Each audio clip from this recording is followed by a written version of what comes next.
Admiral Thex Ara stood before the massive viewing screen in the command center of the Velkari ship Eternal Harmony. The human warship Iron Phoenix floated in space before them, looking peaceful and quiet. But the first scan had shown things that made no sense, things that worried the entire alien coalition. "Run the deep scan again," Thex Ara ordered. Her voice was steady, but her 4 eyes showed concern. "Use maximum power this time." Chief Science Officer Nix Ella moved her tentacles across the control panel. "Admiral, are you sure? The humans might see this as an attack." "They said they want peace," Thex Ara replied. "If that is true, they will understand our need to know what we are dealing with." The first scan 3 days ago had shown impossible readings. Energy levels that should not exist. Materials that their databases could not identify. And something else. Something that felt wrong in ways they could not explain. Communications Officer Velthon spoke up from his station. "Admiral, Captain Daeho Kim is asking to speak with you again." Put him on screen. The viewing screen changed to show the human captain. He looked friendly, with dark hair and calm eyes. He wore a simple gray uniform with strange symbols on it. Behind him, other humans worked at stations covered in lights and displays. "Admiral Thex Ara," Captain Kim said with a smile. "We detected your scanning array powering up. Is there a problem?" "Captain Kim, our first scan showed readings we do not understand. We need more detailed information about your ship."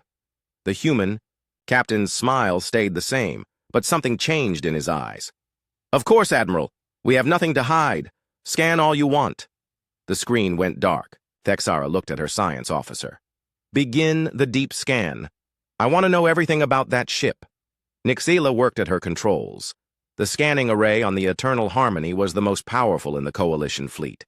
It could see through solid metal and read the smallest details of any ship. The beam reached out toward the human vessel. At first, the readings looked normal. The ship was about 2 kilometers long, made mostly of steel and other metals. It had engines, weapons, living areas for the crew. Standard things that any warship would have.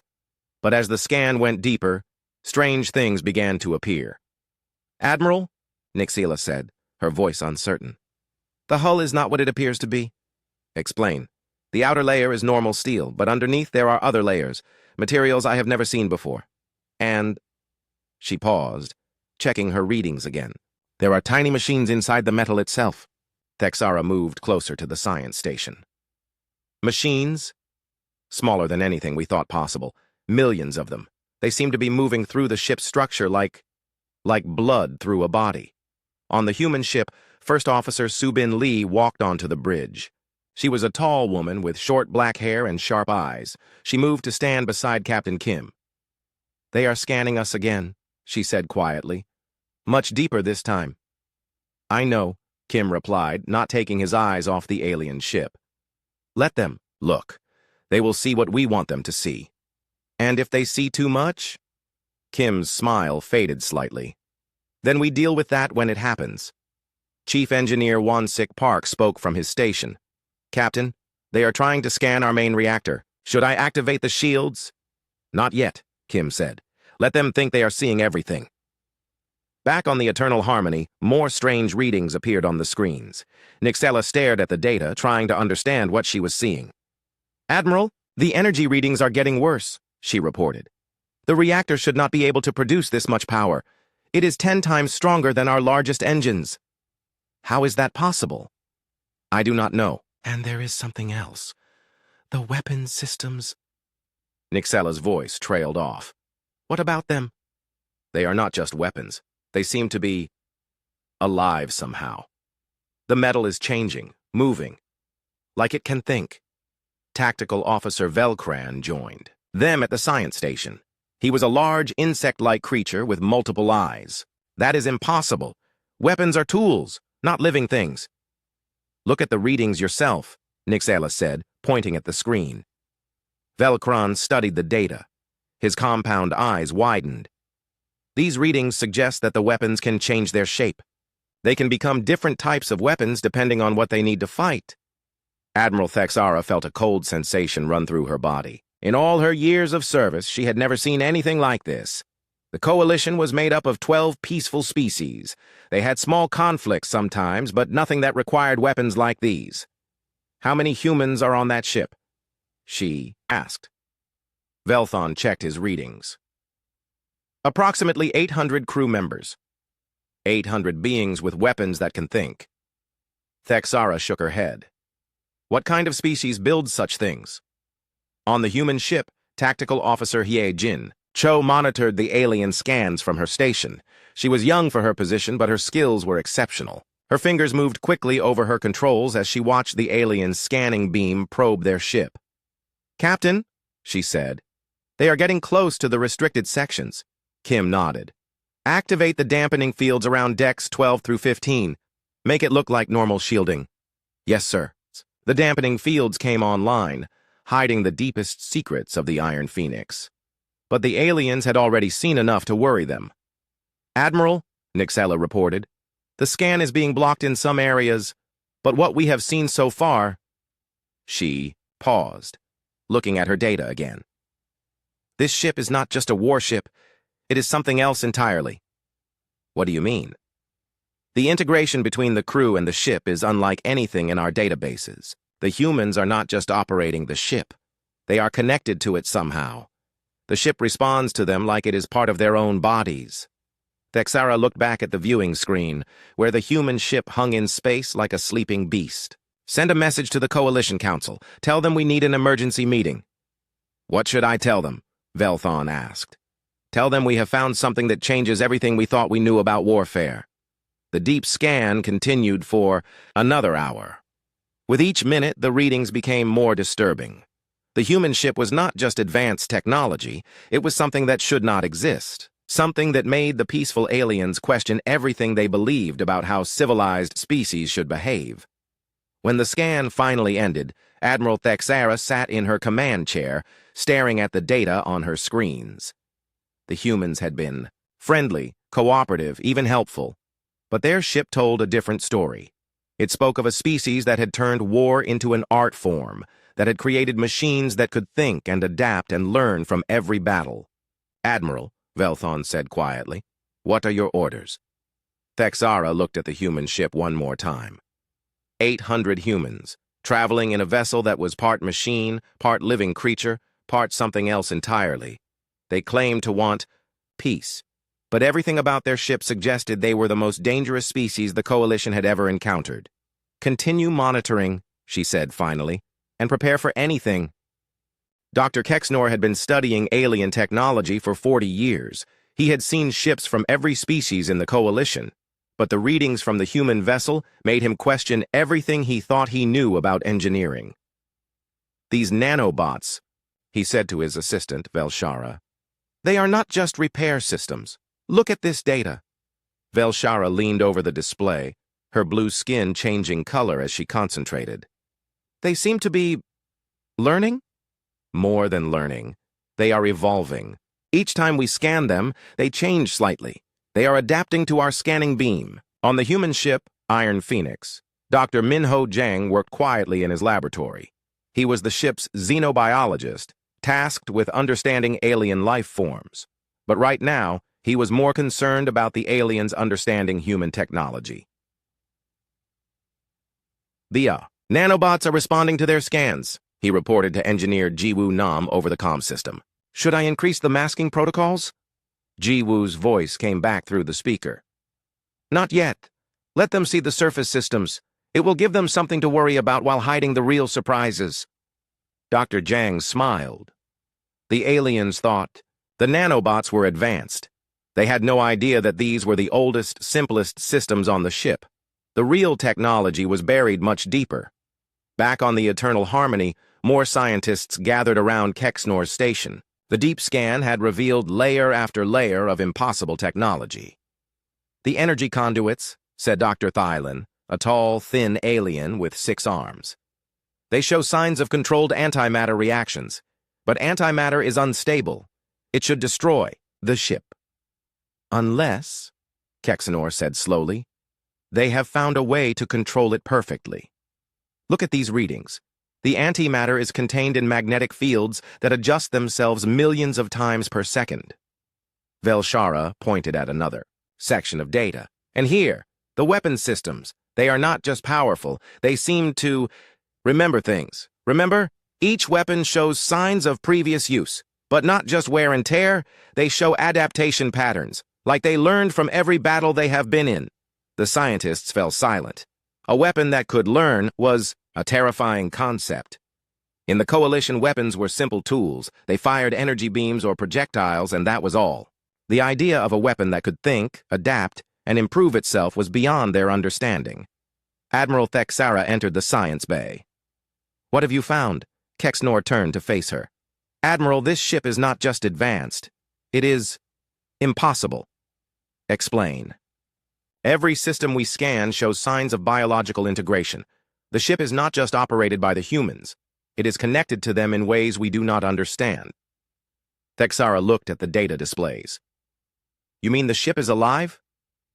"Not alive in the way we understand life," Kexnor said. "But it has living components, neural pathways that carry information, organic computers that can think and make decisions. And the most disturbing part, yes, the ship seems to have memory. It remembers battles, strategies, even the personalities of its crew. It is not just a machine, it is a partner." On the human ship, Captain Daeho Kim walked through the corridors, with Chief Engineer Wansik Park. The walls around them hummed softly with energy. Lights followed their movement, adjusting brightness and color to their preferences without being asked. "The aliens are getting worried," Park said. "Their scans are becoming more focused, more desperate." "Good," Kim replied. "Fear makes them careful. Careful aliens ask questions instead of shooting first. But what if they decide we are too dangerous to live?" Kim stopped walking and placed his hand on the wall. For a moment, the lights pulsed in response, like a heartbeat. "Then they will learn why humans survived long enough to reach the stars." The wall under his hand felt warm. Inside the metal, millions of nanobots carried information to the ship's central consciousness. The Iron Phoenix was not just carrying 800 humans. In a very real sense, it was one of them. Back in the Coalition science bay, more disturbing discoveries appeared on the screens. The deep scan had penetrated into the ship's core systems, revealing technology that should not exist. "The main computer," Velshara reported, her voice shaking. "It is not entirely mechanical." "What do you mean?" Admiral Thexara asked. "There are biological components integrated into the processing systems, neural tissue that appears to be human." The silence in the room was complete. The idea of using living tissue in a computer was horrifying to the peaceful aliens. It suggested a level of integration between biological and mechanical systems that they had never imagined. "Are you saying," Thexara said slowly, "that the ship's computer is partly made from human brains?" "It appears so. But not just brains. The entire ship shows signs of biomechanical integration. The weapons, the engines, the life support systems. Everything is connected by what appears to be a nervous system made of both organic and artificial components." Dr. Kexnor added more information. "The energy efficiency is incredible. By using biological components, they have created systems that can adapt and repair themselves in real time. The ship can literally heal from damage like a living creature." Admiral Thexara sat down heavily in a nearby chair. "How is this possible? How did they develop such technology?" "That is the most disturbing question," Kexnor replied.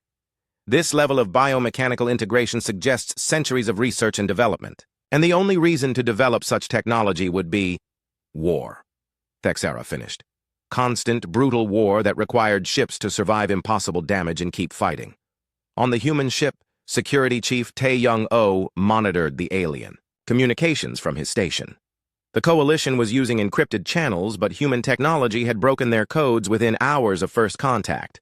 "Captain," he reported, "the aliens are calling emergency meetings. They are scared." "Good," replied First Officer Subin Lee. "Scared enemies are predictable enemies. Should we reveal more of our capabilities? Show them that we are not a threat?" Lee looked at the tactical display where the alien fleet surrounded them. 12 ships, each carrying hundreds of crew members, all of them peaceful species that had never experienced real war. "No," she said. "If they see our full capabilities, they will not be scared. They will be terrified. And terrified enemies do stupid things." The deep scan continued for hours, revealing more impossible technology with each probe. The human ship was not just advanced. It was a fusion of biological and mechanical systems that created something entirely new. Something that could think, adapt, learn, and evolve. In the Coalition Science Bay, the alien researchers struggled to understand what they were seeing. Their peaceful civilization had never needed to develop such technology. They had no framework for understanding a species that could create living machines of war. "Admiral," Kexanor said finally, "we need to make a decision. Do we treat the humans as friends or enemies?" Thexara looked at the data one more time. The human ship represented technology that was centuries ahead of the Coalition. Weapons that could think, armor that could heal, computers that used living tissue to process information. "What scares me most," she said quietly, "is that they are being friendly. They are answering our questions, allowing our scans, even helping with our research. But their ship tells a different story. It says they are the most dangerous species in the galaxy." "Maybe," Velshara suggested, "that is exactly why they can afford to be friendly." The words hung in the air like a threat. The humans could be peaceful because they had the power to be otherwise. They could afford kindness because they possessed technology that could destroy entire fleets if necessary. Admiral Thexara made her decision. "Continue the scans, but prepare our ships for emergency jump to light speed. If the humans decide to stop being friendly, I want us ready to run." The deep scan continued, revealing more secrets with each passing hour. And with each new discovery, the aliens realized they were dealing with something far beyond their understanding. The humans had turned war into science, violence into art, and death into just another engineering problem to be solved. The most terrifying part was not what the humans could do. It was how casually they did it. Security Chief Tae Young. O stood in the restricted section of Deck 12, watching the diagnostic displays with growing concern. The alien scans were getting stronger, more focused. Soon they would penetrate the dampening fields and see what the humans really didn't want them to see. "Medical Officer Bay," he called into his communicator. "Report to Restricted Section 7. We have a problem." Dr. Yoonji Bay arrived within minutes. She was small and quiet, but her mind was sharp and quick. As the ship's chief medical officer, she understood the biological systems better than anyone else on board. "They are getting too close," O said, pointing at the readings. "The neural networks are responding to their scans. If they detect the bio-integration at this level, they will understand what we really are." Bay finished. "Show me the readings." The displays showed the alien scanning beam probing deeper into the ship's structure. In the restricted sections, the most advanced human technology lay hidden. Technology that went far beyond what the aliens had already discovered. "The ship is trying to hide itself," Bay observed. "But the neural networks are too complex. They are showing patterns that no machine should have." O nodded grimly. "The ship is thinking, and the aliens are starting to notice. On the Coalition flagship, Nixella stared at her screens in growing horror. The readings from the deepest parts of the human ship made no sense. They showed patterns that looked like brain activity, but spread throughout the entire vessel. "Admiral Thexara," she called. "You need to see this immediately." Thexara hurried to the science station. "What is it?" "The neural activity readings. They are not coming from the crew areas. They are coming from everywhere. The entire ship appears to be thinking. That is impossible." "Look at these patterns," Nixella said, highlighting sections of her data. Neural pathways running through the hull, the weapons, the engines. The ship is not just controlled by a computer. It has a brain, a distributed brain that uses both artificial and biological components. Admiral Thexara felt her legs weaken. A ship with a brain was beyond anything in Coalition experience. It suggested a level of technology that was almost magical. "Are you saying the ship is alive?" "Not alive like a person," Nixella replied, "but alive like a new kind of creature. Part machine, part biological entity. And the most disturbing part is that it seems to remember things." "Remember what?" "Everything. Every battle it has been in, every enemy it has faced, every strategy that has worked or failed. The ship has memory engrams that go back decades. On the human ship, Captain Dae-ho Kim felt the familiar presence in his mind as the ship's consciousness touched his thoughts. It was not intrusive, just a gentle awareness that let him know the ship's status and concerns. "They are learning too much," the ship's voice said in his mind. Not words, but concepts and feelings that conveyed meaning more clearly than speech. "I know," Kim thought back. "Are you ready?" "Always ready. But perhaps it is time to show them a small truth." Kim smiled. The ship had its own personality, developed over years of integration with human crews. It was protective, curious, and occasionally mischievous, like a very large, very dangerous pet. "Medical Officer Bay," he said into his communicator, "reveal Protocol 7. Let them see the basic neural integration." In the restricted section, Dr. Bay input the authorization codes. Throughout the ship, dampening fields weakened in carefully selected areas. The aliens would now be able to see some of the biomechanical integration, but not the full extent of it. "Are you sure about this?" Security Chief O asked. "They were going to find out eventually," Bay replied. "Better to control what they discover." On the Coalition ship, alarms began sounding at every science station. The new readings were beyond anything the aliens had imagined possible. "Neural tissue!" Velshara shouted. "There is human neural tissue integrated throughout the ship's systems." "How much?" Thexara demanded. "Everywhere! The weapons guidance systems, the navigation computers, the engine controls. It is all connected by biological neural networks." Dr. Kexanor joined them at the science station, his multiple eyes scanning the data rapidly. "This is not just integration. This is symbiosis. The ship and the crew are functioning as a single organism." "What does that mean?" Thexara asked.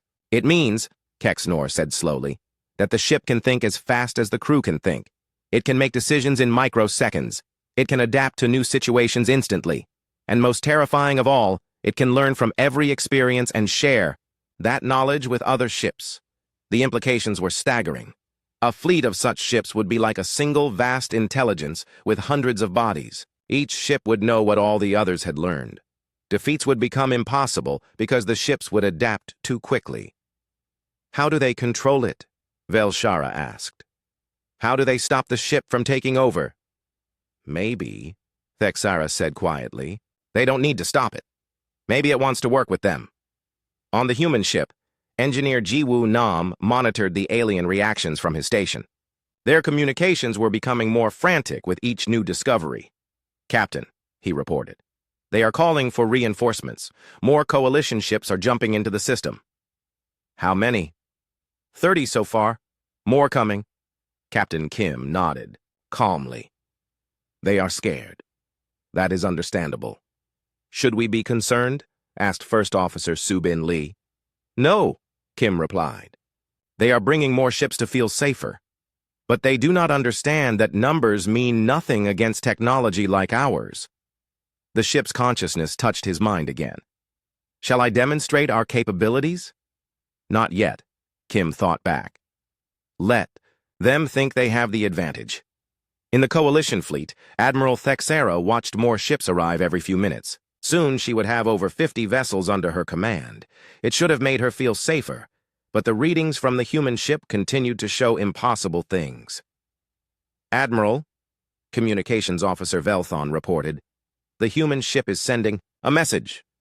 "Put it on screen." Captain Kim appeared on the display, still looking calm and friendly.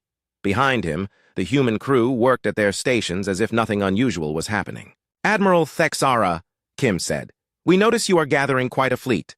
Are you planning a celebration?" "Captain Kim, our scans have revealed disturbing things about your ship, such as, your ship appears to be alive. It has biological components integrated into every system." "How is this possible?" Kim's expression became thoughtful.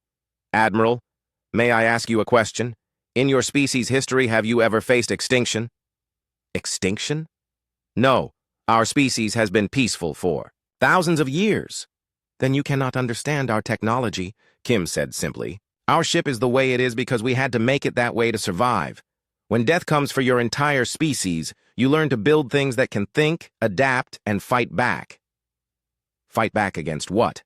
Kim paused, as if deciding how much to reveal. Things that you have never imagined. Things that made us into what we are today. The transmission ended, leaving the aliens with more questions than answers. But one thing was becoming clear. The humans had developed their technology in response to threats that the peaceful coalition had never faced. "Admiral," Nixala said, "there is something else. The ship's memory banks. They contain records of battles against species that are not in our databases. Unknown species? Hostile species. The records show conflicts with creatures that seem designed only for destruction. And the humans, they won those battles." Admiral Thexara stared at the human ship with new understanding. It was not just a warship. It was a survivor, built by a species that had faced horrors the coalition could not imagine and had not only survived but triumphed. "How many more ships like this do the humans have?" she asked quietly. "Unknown," Kexanor replied. "But based on these readings, even one ship like this could destroy our entire fleet." The terrible truth was becoming clear. The humans were not just technologically advanced. They were evolutionarily advanced. They had been forced to become something beyond what the peaceful coalition could understand, and they were being friendly about it. That Admiral Thexara realized was the most frightening thing of all. Captain Sijin Yu stood in the main conference room of the Iron Phoenix, looking at the tactical display that showed 63 alien ships now surrounding them. Each ship carried between 200 and 800 crew members. In total, nearly 40,000 aliens had gathered to contain 800 humans. "They think numbers will help them," said psychological warfare specialist Dong-Hyun Kang. He was a thin man with sharp eyes that seemed to see everything. "They do not understand the mathematics of advanced warfare." "Should we explain it to them?" Captain Yu asked. "They are about to force us to," Kang replied, studying the alien communication patterns. "Their fear is becoming panic. Panic makes people do stupid things." On the coalition flagship, the emergency council meeting had been going for 3 hours. Representatives from all 12 species argued loudly about what to do with the humans. "We should destroy them now," declared General Zexathen of the Krovar military, "before they can call for reinforcements." "They have done nothing hostile," protested Ambassador Neil Ara of the peaceful Volani. "We cannot attack without provocation." "Their mere existence is provocation," Zex then shot back. "That ship is a weapon beyond anything we have ever seen. We cannot allow such technology to threaten the coalition." Admiral Thexara listened to the arguments with growing concern. The coalition had always solved problems through discussion and compromise. But this situation was beyond their experience. "What does the science team recommend?" she asked. Dr. Kexnor activated a holographic display showing the human ship's structure. "Based on our scans, this vessel represents technology that is centuries ahead of our own. But more than that, it represents a completely different approach to engineering." "Explain." "We build tools. They build partners. We create machines that follow orders. They create entities that think and adapt. The philosophical difference is staggering." "Are you saying we cannot defeat them?" Kexnor hesitated. "I am saying that traditional warfare concepts do not apply. Their ship is not just a weapon. It is a living, thinking, evolving weapon. It learns from every interaction. It becomes stronger with every battle." The council chamber fell silent. The implications were terrifying. On the human ship, Captain Yu received a priority message from Earth Command. The text appeared on his personal display, encrypted with codes that changed every second. "Earth Command confirms," he told his senior staff. "We are authorized to reveal our true nature if threatened with destruction." "All of it?" asked Dong-Hyun Kang. "All of it." The psychological warfare specialist smiled coldly. "The aliens think they are dealing with one advanced ship. They have no idea what humanity really is." First Officer Subin Lee pulled up a star chart showing human space. Red markers indicated the locations of human fleets, bases, and colonies. There were thousands of them. "How much should we tell them?" she asked. "Everything," Captain Yu decided. "If they are going to make a decision about humanity, they should understand what they are deciding about. In the coalition fleet, Communications. Officer Velthon detected a new transmission from the human ship. Admiral, the humans are requesting to address the full council. Put them through, Thexara ordered. The main screen changed to show Captain Yu. Unlike the previous human captain, this one looked more serious, more military. His uniform was different too, with more symbols and markings. Members of the Galactic Coalition, Yu began. I am Captain Sijin Yu of the Human Exploration Fleet. I understand you have concerns about our technology. Your ship appears to be a weapon of mass destruction, General Zex then accused. Explain yourself. Our ship is a standard light cruiser in the human fleet, Yu replied calmly. It is designed for exploration and first contact missions. It is not even considered a warship by our standards. The council chamber erupted in shocked voices.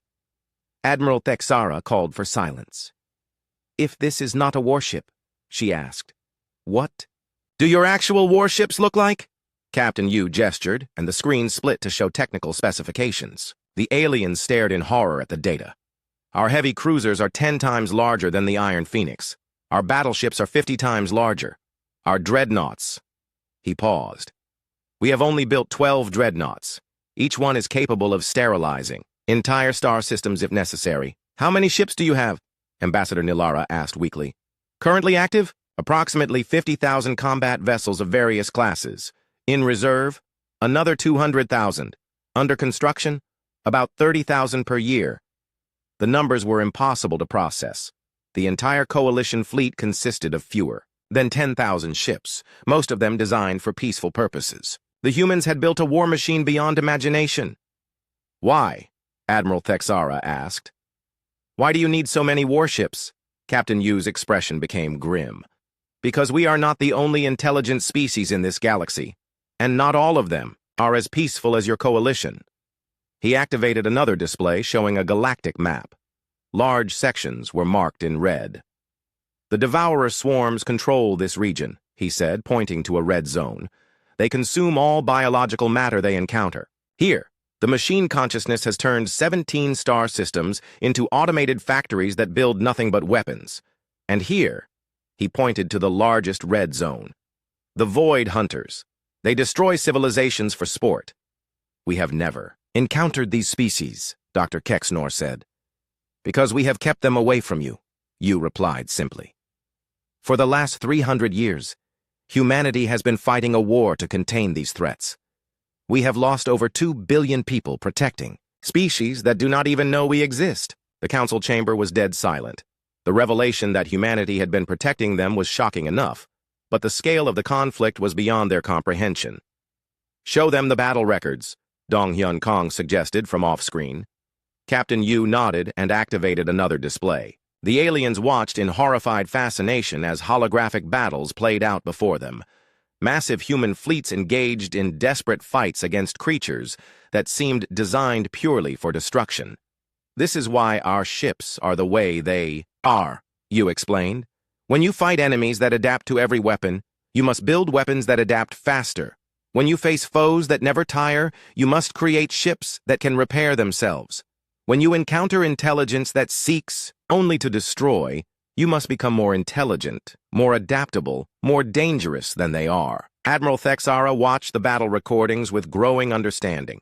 The humans had not chosen to become warriors. They had been forced to evolve into something that could protect not only themselves, but other species as well. The biomechanical integration, she said. It is not just technology, it is evolution. Exactly, Captain Yu confirmed. We are no longer purely biological or purely technological. We have become something new, something that can survive in a galaxy that is far more dangerous than your coalition has ever realized. General Zex then stood up angrily. You are saying we are weak, that we cannot defend ourselves. I am saying you are fortunate, Yu replied.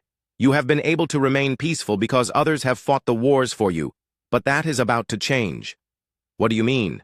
The containment lines are failing. Despite our efforts, hostile species are beginning to break through. Within 50 years, possibly less, they will reach coalition space. When that happens, you will need to decide what kind of species you want to be. The implications hung heavy in the air. The coalition had always prided itself on being peaceful, civilized, advanced. But advancement meant nothing against enemies that wanted only to destroy. "What are you proposing?" Admiral Thexara asked. "Alliance," Captain Yu said simply. "Share your scientific knowledge with us, and we will share our military knowledge with you. Together, we might be able to hold the line long enough to find permanent solutions. And if we refuse—" Captain Yu's expression became sad. "Then in 50 years, there will be no coalition left to refuse anything." Psychological warfare. Specialist Kang stepped into view. "The humans have a saying, hard times create strong people. Strong people create good times create weak people, and weak people create hard times. Your coalition has enjoyed 4,000 years of good times, but the hard times are coming whether you are ready or not." The council members looked at each other with new understanding. They had thought the humans were the threat, but the humans were actually the only thing standing between them and extinction. The question now was whether they could become strong enough to survive. What was coming? Navigator Hyun Woo-song stood at the star chart display, watching the coalition fleet arrange itself into what they thought was an attack formation. The alien ships moved slowly, carefully, like they were performing a dance they had practiced but never actually used in real combat. "They are trying to surround us," he reported to diplomat Ye Jin Han. 68 ships now, arranged in 3 layers. Han nodded, studying the tactical situation. She was young for a diplomat, but she had trained specifically for first contact scenarios. Unfortunately, her training had never covered what to do when the first contact involved this many weapons pointed at each other. "They are scared," she observed. "Fear makes people do unpredictable things." "Should we be worried?" Song asked. Han looked at the displays showing the alien fleet. Each ship was significantly smaller than the Iron Phoenix, with weapons that were centuries behind human technology. Even working together, they would not be able to seriously damage the human vessel. "No," she said finally, "but they should be." On the coalition flagship, the council meeting had been going for 6 hours. The revelation that humanity had been fighting a galaxy-wide war to protect peaceful species had changed everything. But not everyone was ready to accept the new reality. "I do not believe them," declared General Zexthan. "This could all be lies, designed to make us dependent on them." The battle recordings looked real, Dr. Kexnor pointed out. "Recordings can be faked. For all we know, the humans are the hostile species they claim to be fighting." Ambassador Nylara shook her head. "If they wanted to destroy us, they could have done it already. Our scans showed that their single ship outguns our entire fleet, which is exactly why we should attack now," Zex then insisted. "Before more human ships arrive." Admiral Thexara listened to the arguments with growing frustration. The council was deadlocked between those who wanted to trust the humans and those who wanted to destroy them. Meanwhile, more reports came in about the impossible technology aboard the human vessel. "Admiral," Communications Officer Velthon called out. "We are detecting new signals from the human ship." "What kind of signals?" "Long-range communications. They appear to be talking to someone very far away." On the human ship, Captain Sijin Yu finished his report to Earth Command. The response came back within minutes, despite being transmitted across hundreds of light years. "Earth Command acknowledges the situation," he told his senior staff. "We are authorized to demonstrate our capabilities if necessary." "Full demonstration?" asked First Officer Subin Lee. "Full demonstration." Navigator Song looked up from his console. "Captain, I am detecting 17 new signatures dropping out of hyperspace at the edge of the system." "Human ships?" "Yes, sir. The Defiant, the Indomitable, the Relentless." Song paused, checking his readings. "Sir, one of the signatures is massive, much larger than anything in our database." Captain Yu smiled grimly. "Earth Command is not taking any chances." On the coalition ships, alarms began sounding at every sensor station. The new arrivals were showing up on long-range scanners, and the readings were terrifying. "Admiral!" Nixella called out. "Multiple new contacts entering the system. They are huge." "How many?" 17 ships. The smallest is twice the size of their first vessel. The largest is..." She paused, checking her readings again. "The largest is over 20 kilometers long. The council chamber fell silent. Through the viewing ports, they could see new stars, appearing in the darkness as the human ships powered up their engines. "Admiral Thexara," came Captain Yu's voice over the communication system. "I apologize for the sudden arrival of additional ships. Earth Command felt it was important to demonstrate that the Iron Phoenix is not an isolated example of human technology." "How many ships do you have in this system now?" Thexara asked, trying to keep her voice steady. 18. A standard exploration escort. If we were expecting actual combat, there would be many more. General Zex then stared at the displays showing the human ships. Even the smallest newcomer dwarfed the largest Coalition vessel. The biggest human ship was larger than anything the Coalition had ever built. "What is the purpose of that massive vessel?" he demanded. "The Eternal Vigilance is a mobile command base," Yu replied. "It coordinates fleet operations across multiple star systems. It also serves as a mobile shipyard, capable of building replacement vessels during extended campaigns." "It can build ships?" 60 per day if necessary. The numbers were beyond comprehension. The Coalition's largest shipyard could build one vessel every few months. The humans had brought a single ship that could outproduce their entire civilization. Diplomat Han opened a channel to the Coalition fleet. "Admiral Thexara, may I suggest a different approach to this situation?" "What do you have in mind?" "A demonstration, not of our weapons, but of why we fight." Before Thexara could respond, space around the human fleet began to change. The alien sensors detected massive energy buildups, but not from weapons. The humans were constructing something. "What are they doing?" Dr. Kexanor asked, studying the readings. "Building," Nixela replied in amazement. "They are building something in space, using nothing but energy and raw materials from their ships." The construction took only minutes. When it was complete, a perfect replica of one of the hostile aliens from the battle recordings floated in space near the human fleet. The creature was enormous, covered in organic armor and bristling with biological weapons. "This," Captain Yu announced, "is a Devourer Swarm warrior, full-size, complete in every detail. We built it using our manufacturing systems to show you exactly what we have been fighting." The replica creature was terrifying. It looked like something from a nightmare, designed only to kill and consume. The peaceful aliens stared at it in horror. "They are real," Han continued. "And they are coming. Our long-range scouts have detected probe ships moving toward Coalition space. You have perhaps 40 years before they arrive in force." "What do you want from us?"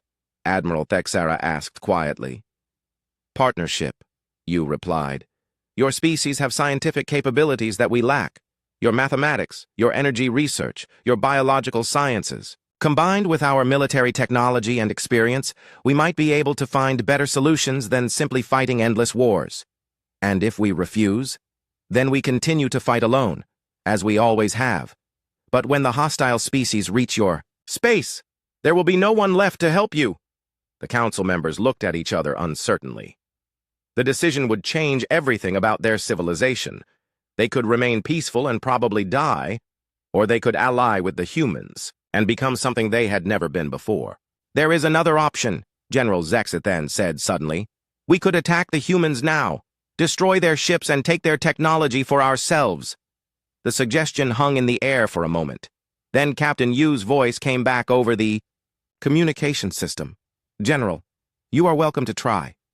But you should know that we have been monitoring your communications since our first meeting. We know every plan, every strategy, every tactical option you have discussed." "Impossible.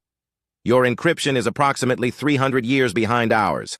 Also, the Eternal Vigilance has been scanning your ships while we talked. We now have complete technical specifications for every vessel in your fleet." To prove his point, detailed blueprints of the Coalition ships appeared on every screen. The humans had penetrated their security so completely that they knew more about the alien ships than their own crews did. "How?" Admiral Thexara asked weakly. "The same way we learned to penetrate Devourer Swarm communications," Yu replied. "The same way we cracked machine consciousness encryption codes.